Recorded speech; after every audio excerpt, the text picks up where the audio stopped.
This podcast is a quest for well-being, a quest for a meaningful life through the exploration of fundamental truth. Enlightening ideas, insights on physical, mental, and spiritual health. The inspiration is love. The aspiration is to awaken new ways of thinking that can lead us to a new way of being well. Welcome to Body, Mind, and Soul Healing Conversations.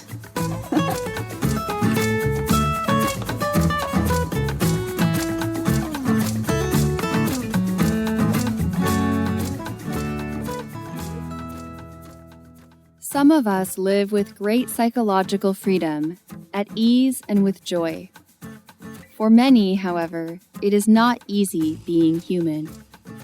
In his latest work, Malcolm provides strategies using mindfulness to manage stress, anxiety, and depression, as well as ways to cultivate psychological well-being. Uniquely, it combines a traditional Buddhist approach to mindfulness with contemporary psychology and current perspectives. Drawing on the author's many years of clinical experience as a psychologist, as well as his personal experience in Buddhist meditation practices, it outlines how the Buddha's 4 applications of mindfulness can provide a pathway to psychological well-being, and how this can be used personally or with clinical populations. Malcolm introduces mindfulness as it is presented in Buddhist psychology and guides the reader through meditations in a systematic way. The practices are clearly explained and supported by relevant real-life stories. Being aware that mindfulness and meditation are simple but not easy, Huxter guides the reader from the basics of mindfulness and meditation through to the more refined aspects.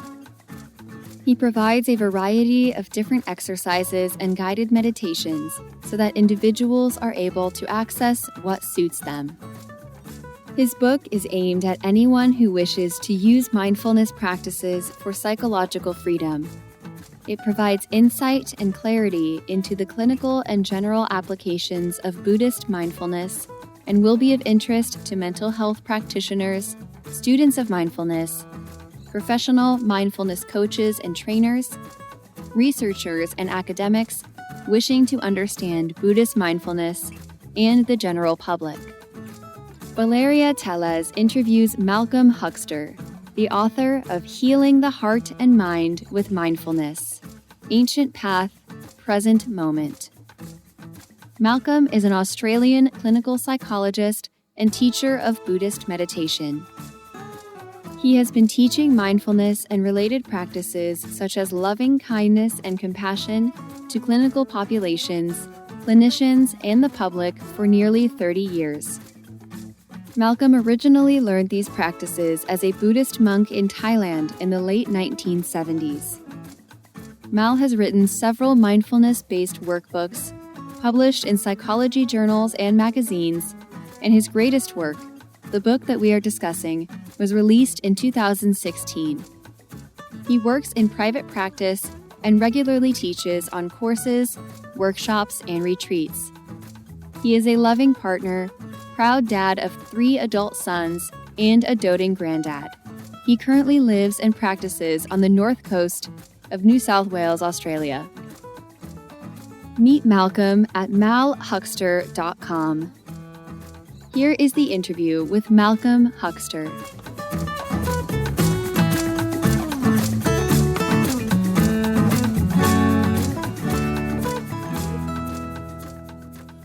In your own words, who is Malcolm Huxter? Malcolm is a changing phenomenon. Malcolm is the arising and passing of form, feeling, perceptions, mental formations, and consciousness. Wow. That's the way Buddhism talks about a self. And when I look at myself, I think I have a particular characteristics and personality and so on. But it is all arising and passing. It's all kind of interdependent on a number of things.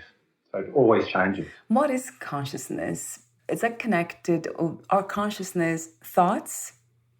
Well, there's tomes written about consciousness. I mean, a lot of people write about consciousness and talk about consciousness. And at its basics, as far as I understand, it is that which knows. That is the knowing quality of ourselves. That which we call ourself. We have form, which is the body. Feelings, which are qualities of pleasantness, unpleasantness, or neither. We have perceptions, which is recognitions of things. And then we have mental formations, which is thinking and so on. Then we have consciousness, which is like the knowing of all that sense of, if we say that feeling of self, it is in consciousness. But actually the self comes with all those, what they call khanda in Pali. It is this coming together of a whole range of experiences, but consciousness is that knowing. It's like the mirror. It's like that which is conscious of things, if that makes sense. Another question I don't ask too often is, do you think we chose to be here in the human body at this time? That's interesting, because I think that things come about because of a whole range of things coming together, like many things completely out of our control. But one thing we can control, one thing we can have some sort of say in, I suppose, is our choices.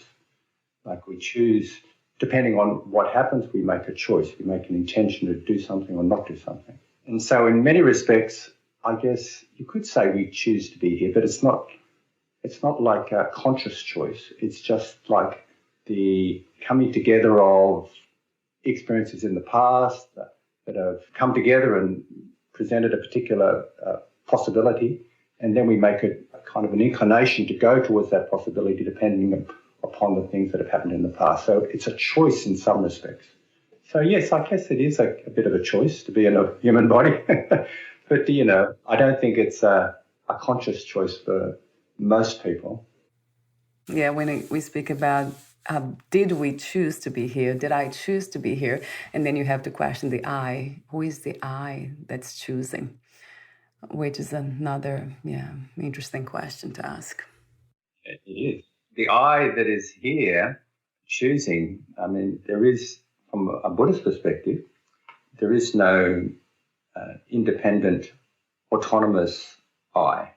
But it doesn't mean that there isn't a sense of a continuum, like a continuum of energy, a continuum of mental and physical phenomena that we normally call the I because it's convenient to call it the I, and it's part of our conventional language and so on. But there is, if you look at it, there's no single thing that goes through.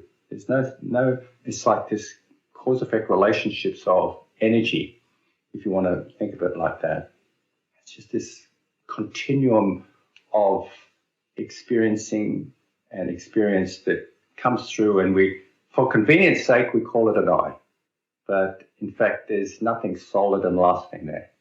That is a very complex topic to talk about, yet to have a conversation about, I guess, because so many of us believe in so many things, and we create this idea of an afterlife and surviving the body and existing, although the body is just services this reality, but there are so many.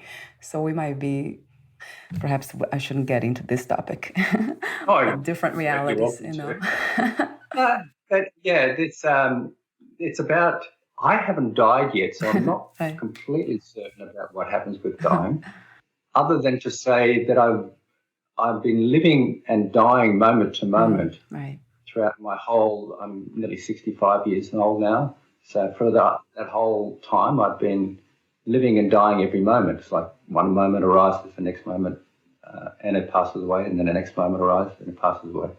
So in many respects, I've been living and dying all this time. So we do know what happens after death. It's the result of the previous moment. And then the next moment will be the result of this moment. Right.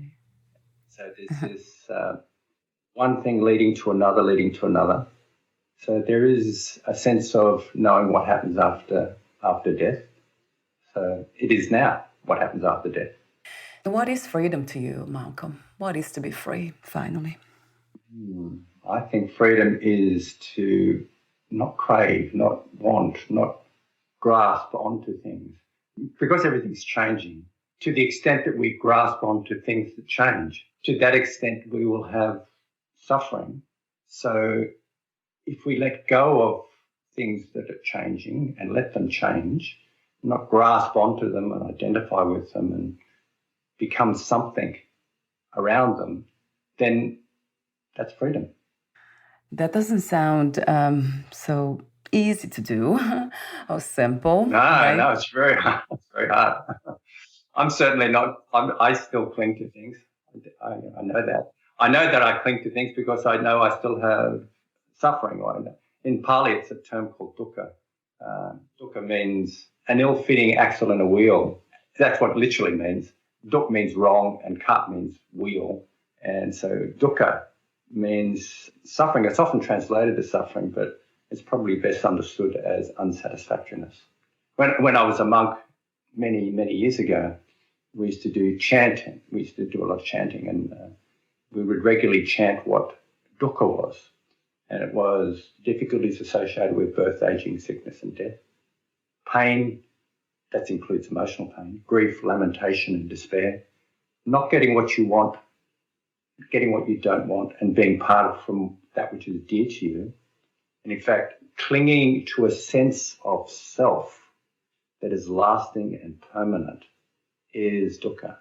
That very clinging and holding on tightly to a sense that I'm here and this is me, and I am that and I am this. And to the extent that we cling to that, there is unsatisfactoriness. So this unsatisfactoriness goes from the gross right down to the very, very subtle. And I often make a joke about this when I'm. It's not a joke, but I kind of make an example of this. The gross end of the spectrum of dukkha is related to those really difficult experiences that we have when we're dying, and when we lose someone, and we've got severe illness and so on. The gross stuff, and the subtle stuff is that dissatisfaction about not getting our soy chai latte exactly how we want it. Can we still love and without attachment? Is that possible? Oh, absolutely. Look, I wrote something on this because my son, my eldest son and his partner had a pregnancy, and after 5 months they lost a child, and it was really, really distressing. I mean, it was distressing for me and it was distressing for my son. And I thought about this. Well, I didn't think about it much. I just experienced a lot of pain, of course, at the loss of a potential grandchild, because I have 5 grandchildren at the moment, and so the thought of not having one of those grandchildren is really painful. And I've also had 3 sons, so I think it's the worst possible experience to lose a child, because it's sort of so contrary to our biological programming, I suppose, because we're here to support our children. And I think about this, and I remember how important it was to develop an attachment to my children in the psychological sense. There's a whole science around attachment. There's a whole theory around attachment theory, which means it's important that you love someone, and it's important that those children know you love them. There's so many things that are related to that, like the development of a human being relies on feeling love from their parent. So, I've made effort to love my children and know they love me, and it's the price I pay when I feel if I've suffered from the loss of them.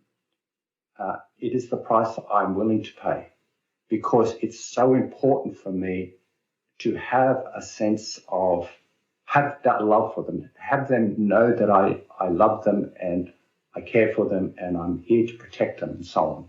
So when we do experience the pain, which is heartbreaking, it tears our hearts apart. It's like a knife that goes into the heart. It's like a scar that we have. It's like a scar that we have in our heart. And it heals. And at first we can't do much. We can't function very well. But it does heal. But it's always there. It's like a scar that's always there. And we touch on it, it hurts. And I've had I've had siblings. My brothers died. My parents died many, many years ago. And when I press on that scar of that wound in my heart, it hurts. But I'm okay with that. It's an honouring of their lives. I honour that pain and I deal with the pain and I work with it. And it is just what it is.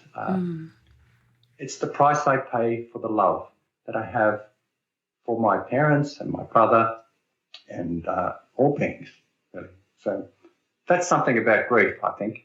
From what I hear from you, which is beautifully said, is that by honoring the pain that we chose to exchange for love, for attaching to somebody we love or that we wanted to be loved by us, that is not suffering in a way. No, it transforms it. It transforms. It's an attitude. It's a relationship to it. It's like they talk about this in mindfulness-based cognitive therapy, and all the contemporary mindfulness-based approaches to therapy. It's about changing, say with thoughts, for example, with cognitive behavioral therapy back 20 or 30 years ago. The aim was to change the content of thoughts. Right. Yeah. Right. But the contemporary approach, which incorporates mindfulness, and sometimes it used to be called the third wave therapies. Now it's not necessarily called that because it's so broad. But the aim is not to get rid of the thoughts or the emotions.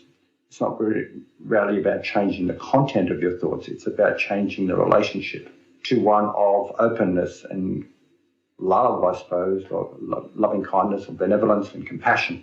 And there is the freedom. It's not that we get rid of things. It's not that we stop living or we don't have people that we love. It's that we love, and when we experience pain at the loss of that love, then we accept that. We honour that. We're open to it. We understand that where it's coming from, and we have there's a kind of a natural compassion to that, like a self-compassion. So, yes, I think there's freedom in that. It's in the attitude and the relationship, and the freedom comes from not holding on to something, but allowing an opening to it and bringing an open heart to that experience rather than a rigid, closed-off heart, trying to struggling with things. It's letting go of the struggle, really. Yeah. I think that is freedom, yeah. It seems like the way you explain, of course, the Buddhist philosophy, that's all about freedom, really, liberation. To me, I interpret as unconditional love, although there are conditions, but it's letting go of accepting those conditions too. Yeah, look, I agree. I try to love unconditionally, but, I know that I've got grandchildren, I'm in a relationship, I work and so on. I know that I'm partial to some people more than others, but ideally, I think, yes, I think love is understood in many different ways, and right. Often it's understood as lust and attachment and clinging and so on. From a Buddhist perspective, love is really relating to oneself and others with a quality of letting go, a quality of not clinging to outcomes or not clinging to expectations. It's just being completely present and open with oneself and others. And love is kind of articulated or demonstrated in 4 qualities in Buddhism anyway. These 4 qualities are warm benevolence, compassion, appreciative joy, sometimes called sympathetic joy or empathetic joy, but I like to call it appreciative joy. and equanimity. So compassion, loving kindness, warm benevolence is this unconditional acceptance of things, seeing the beauty and the lovely qualities of things in yourself and experience and in others.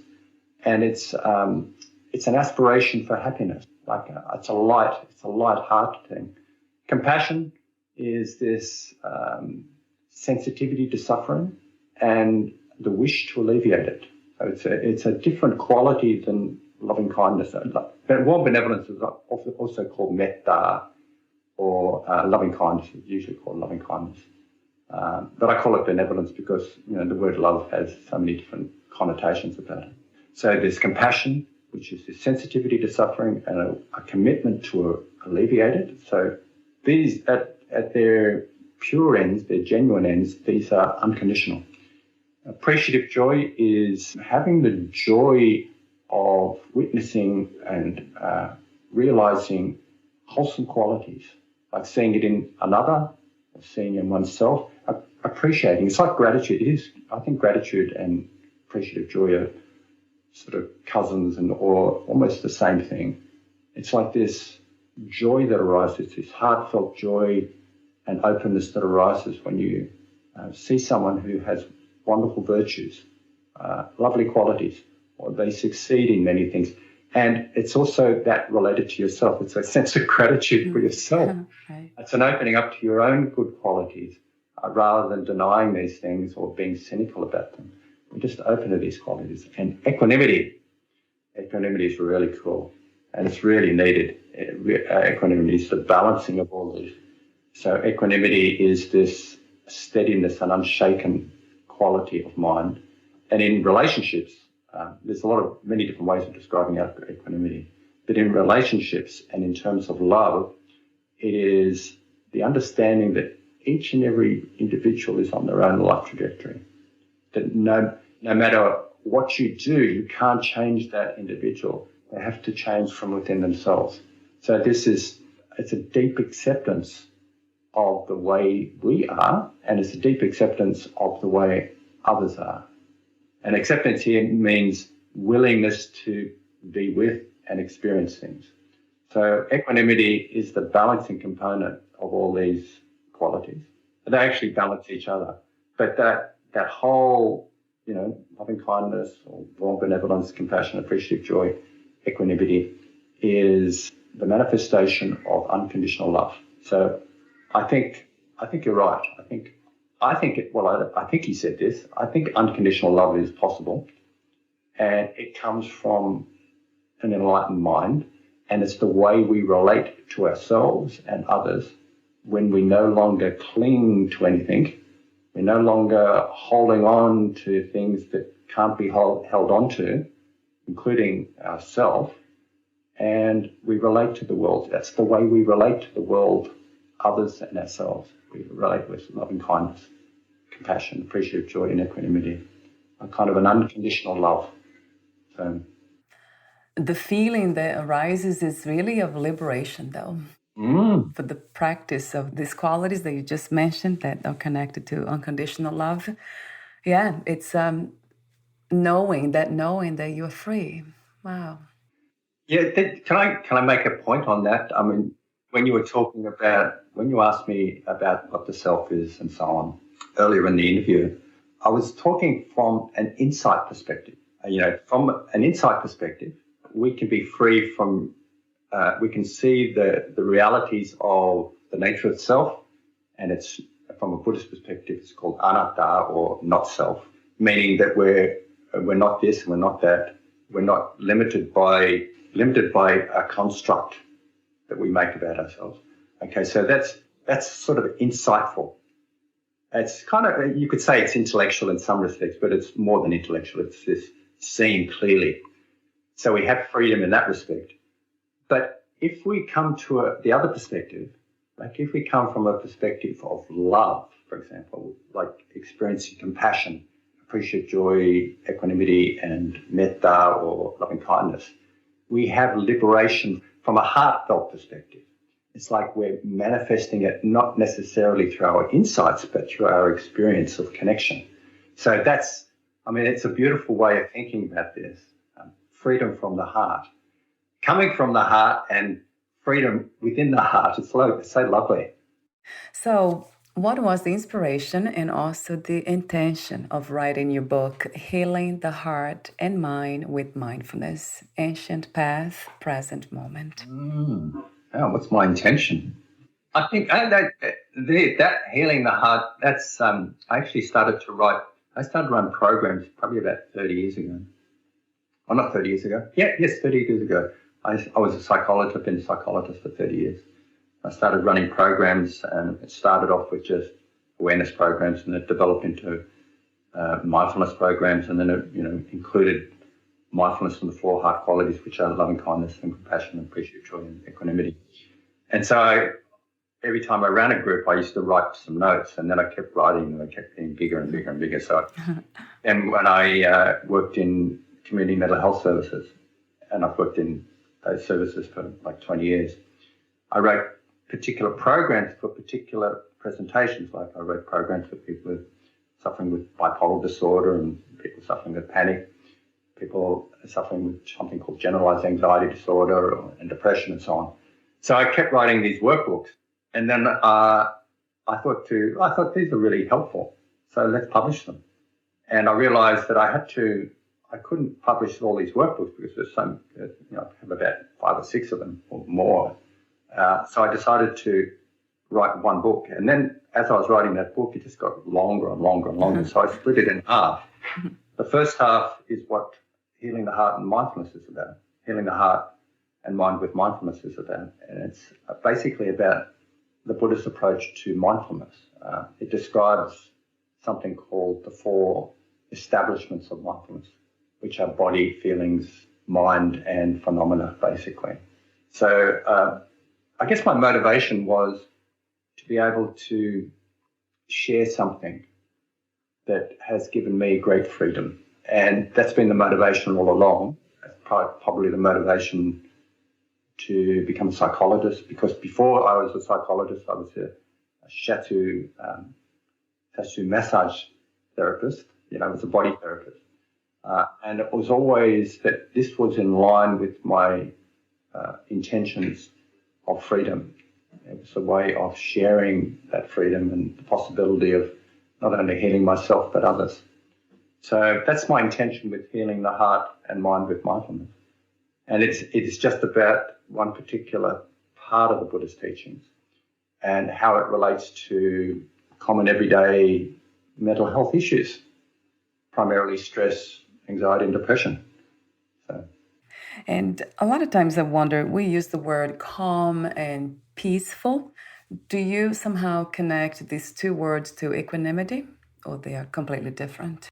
I kind of distinguish them slightly. Calm is often used for describing serenity meditations or shamatha or samatha meditations.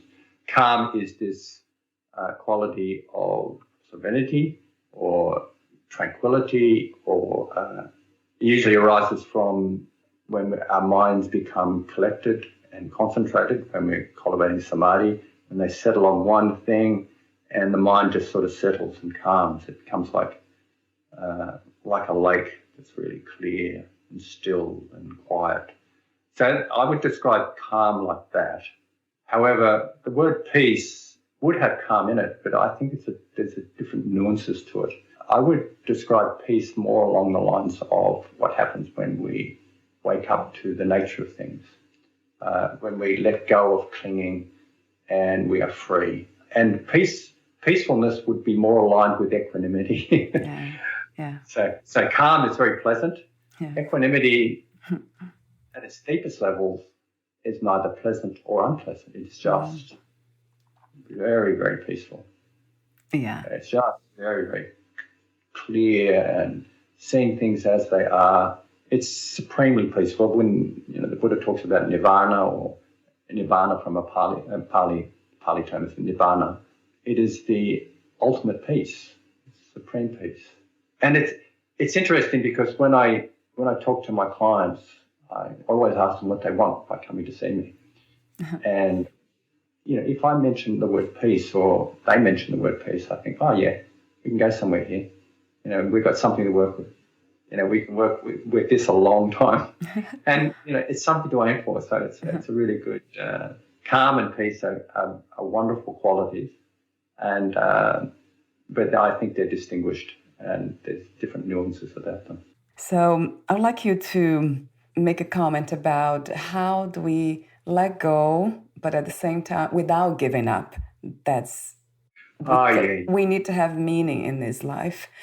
Yeah, there's, I do think of, there's a couple of psychological approaches that talk about holding on to something but not grasping to it. And look, I'll give you a little example of something that a Buddhist monk told me when I was about 20, I think, and I was staying in a monastery in Australia, actually, and I was staying at a Thai monastery, and it was a beautiful Laotian monk.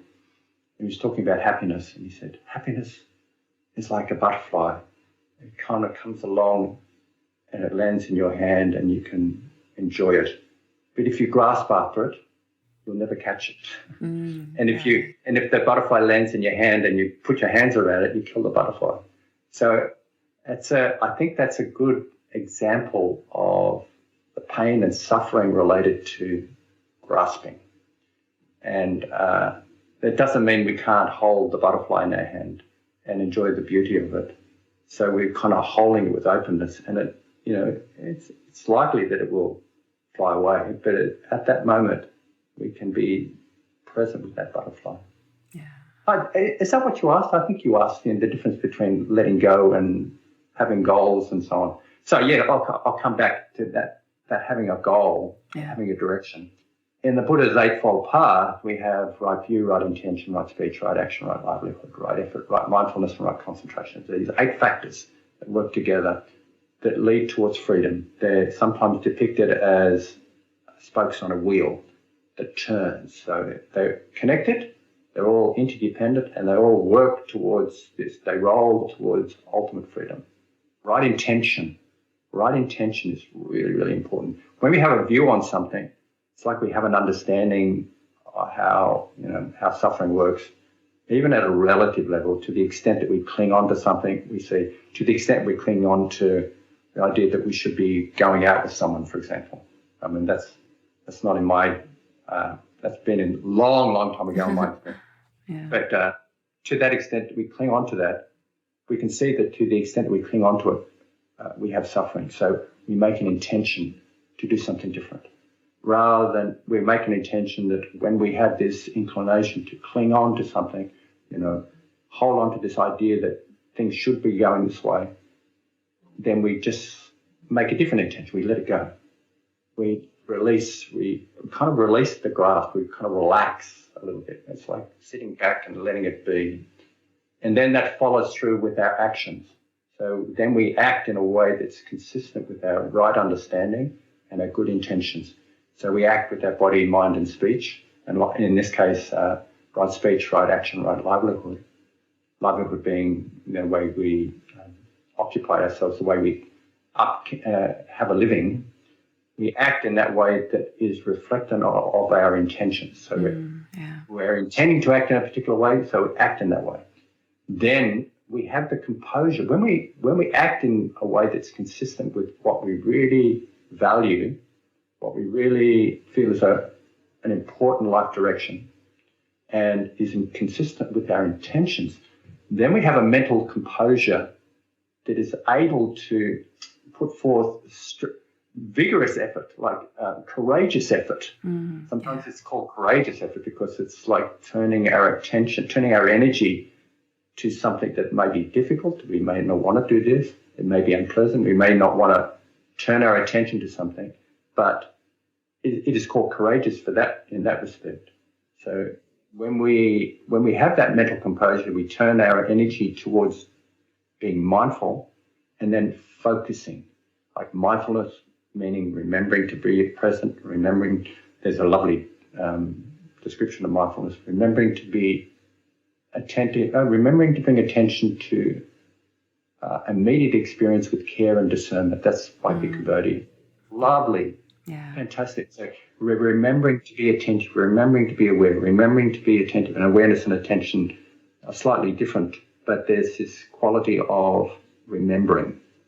And then when we do that, we bring our attention together, and it focuses, gets very clear, very deep, and then from that clarity of mind that's the result of energy, mindfulness, and concentration, wisdom arises, insight arises, and then that leads to more intentions. So we hold these intentions we hold them in our mind, but we don't screw them up like grasping. Right. We don't mess it up. We don't hold on to it. We in case we make goals. Yeah. Goals are just things in the service of our good intentions. What's most important is our intentions, is our direction, is our a kind of compass for where we're going. And even if we don't reach the goals we're intending to have, it doesn't matter because we're still on that right direction, and we can be happy. So look, I think that does that explain that question? Does that answer that question? Absolutely, and I love that. I love this practice. I love this idea. I love the concept. You have done so much work into this realm of understanding what life is about or how it works. For most of us that don't, would you suggest practices like meditation, continue to do that and read books, your book for sure, but are there any other practices that you would recommend? Well, yeah, there's thousands of them. But Right. I guess the basic practice is to be present. Is to be present. Yeah. Notice the mind when it's to be present is to be mindful. For example, that's the most elementary part. To be present, to understand, to create good intentions, to live an ethical life, to live a life that's not screwing things up. It's not making more of a mess of things. I live a life of non-harming and harmlessness and letting go and goodwill, like living a life of a good life, and then cultivating a mind. Now, cultivating a mind, that's what meditation is about. Bhavana is the term in Pali. It means to bring into being, to cultivate. So what we do is we cultivate serenity and insight. And with serenity and insight, wisdom arises. So this, I think, just to live a life of kindness, live a life of compassion, to be present, to savor experience without holding on to it, to inquire into life, to see the way things are impermanent, things that are not necessarily, things are interdependent, and things are not necessarily, that which we cling to is not going to be a source of happiness. Yeah, and letting go is a source of freedom. So I think just living a life like that, just being present with compassion and kindness and with wisdom is the practice. Once we're there, having this wisdom of applying these components, understanding, kindness, compassion, could we still be drawn to negative emotions and from time to time still experience some of these emotions that a lot of times we judge them as not being enlightened? Yeah, look, I think, there's a bit of controversy about this. I was at a conference once when there was a disagreement about various emotions that enlightened beings can have. But in my view, I think it's natural to have emotions. We have emotions because they have a function. Sometimes the emotions can become unbalanced and their function can get distorted. Like, for example, fear can be distorted into anxiety. Sadness can be distorted into depression. And, we can get caught up in struggling with emotions and they're causing a lot of pain. The thing about that is to realize that these emotions are just natural arisings. They're just the way we respond to experience. They're conditioned from our human genome, I suppose, like they're genetically wired in us, and to not cling to them as being myself, to see them as they are, so that rather than them mastering us, rather than we being the slave to our emotions, we use them as vehicles to help us do what we do as humans. We need emotions, and we use them, and we don't need to cling on to them as identify with them as being ourselves. So that's what I say about emotions. I like that, yeah, because it's very good, because that also removes that expectation to be perfect, to trying to reach a destination and stay there, because that wouldn't be life itself. It wouldn't be natural. No, we don't. When we have an emotion, it's just an emotion. It's just an arising and passing of something. The problem comes when we identify with it and we take it on as being who and what we are. I think that's called conceit. That's a whole other interview talking about conceit, what that is in Buddhism. But it's called conceit. Conceit. And then for some of us would be addiction, obsession with something, thought patterns, right, and behaviors. So I have a few more questions for you. Those are the ending questions. Would you like to add anything or read a passage in your book? Oh, I haven't got a passage ready, but if you want, I can find something, I suppose. Let me see. The insight and serenity aspects of meditation support and strengthen each other and cannot be separated. Insight meditation requires concentration to ensure depth and awareness, and serenity meditation requires mindfulness to monitor and sustain concentration. The insight and serenity aspects of meditation can be considered as two ends of a stick. When someone picks up one end of the stick, the other end follows. So insight and serenity are inseparable as opposite ends of meditation spectrums. So basically what I'm saying here is they work together. Insight is mostly is about seeing clearly. Serenity is about developing a clear and tranquil mind. So they work together, they support each other, and together they cultivate wisdom. And wisdom is the freedom.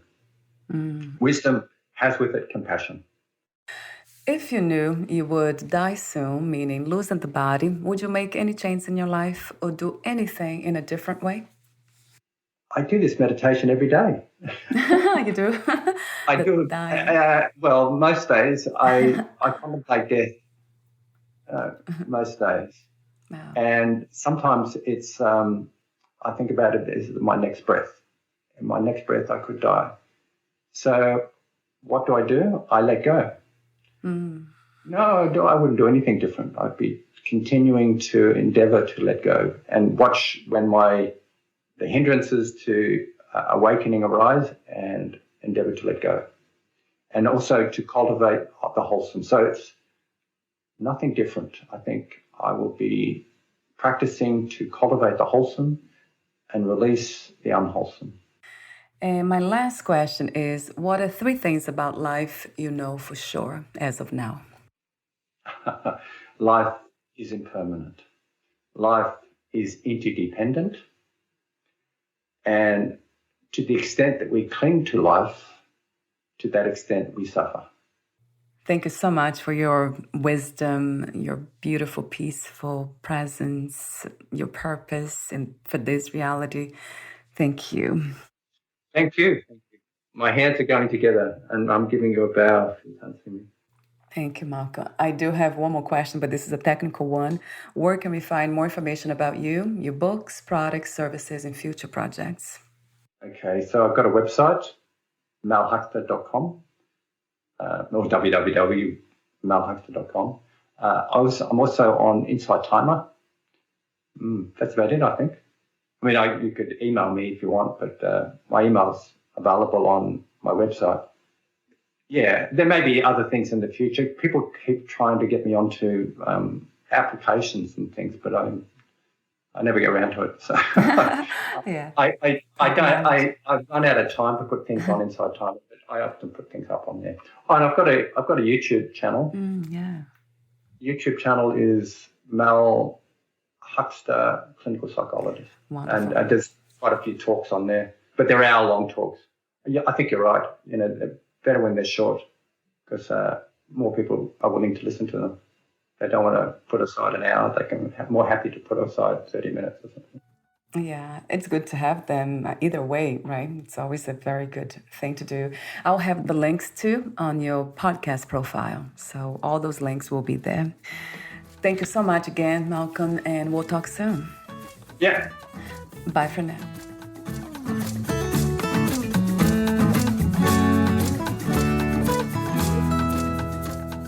Thank you for listening.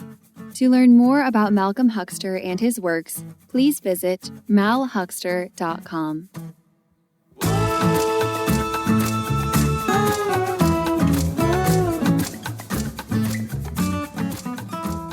To learn more about this podcast, please visit fitforjoy.org/podcast.